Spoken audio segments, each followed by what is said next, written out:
দোস্ত বাংলা মুভি রিভিউয়ের তথ্য মতে ঈদের দিন মাল্টিপ্লেক্সগুলোতে বাংলা সিনেমাগুলো প্রায় ৬০ লক্ষ টাকা আয় করেছে। এর মধ্যে ৩৭টি শো হাউসফুল এবং অকুপেন্সিও বেশ ভালো ছিল।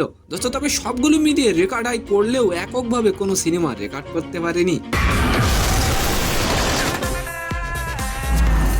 এবার ঈদে বরবাদের সাথে মুক্তি পেয়েছিল আফরান নিশোর দাগি সিনেমা।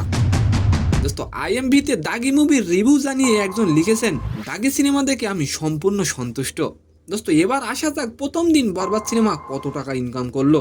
দোস্ত গত বছর রোজার ঈদে সিনেমাগুলোর সাথে তুলনা করলে এবারের সিনেমাগুলো বেশি ওপেনিং দিয়েছে। গত বছর রাজকুমার মাত্র ১২ লাখ টাকা ওপেনিং দিয়েছিল। দোস্ত যা ছাড়িয়ে গেছে বরবাদ ও দাগি সিনেমা। দোস্ত এবারের ঈদে বরবাদ নাকি দাগি কোন সিনেমা বেশি ইনকাম করবে অবশ্যই কমেন্ট করে যাবেন। দোস্ত প্রথম দিনে বরবাদ সিনেমাটি আয় করেছে ২৮ লক্ষ টাকা, যেটা দরদ ও তুফানের চেয়েও কম কালেকশন করেছে। তবে আজ সবগুলো সিনেমার শো বাড়ছে, তাই আশা করা যায় সিনেমাগুলোর আয়ও বাড়বে।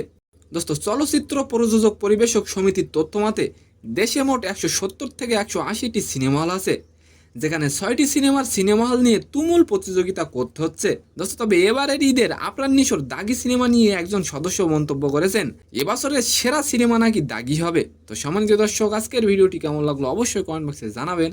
আর ভিডিওটি যদি ভালো লাগে অবশ্যই একটি লাইক দিয়ে আমাদের চ্যানেলটিকে সাবস্ক্রাইব করে দিবেন। ধন্যবাদ।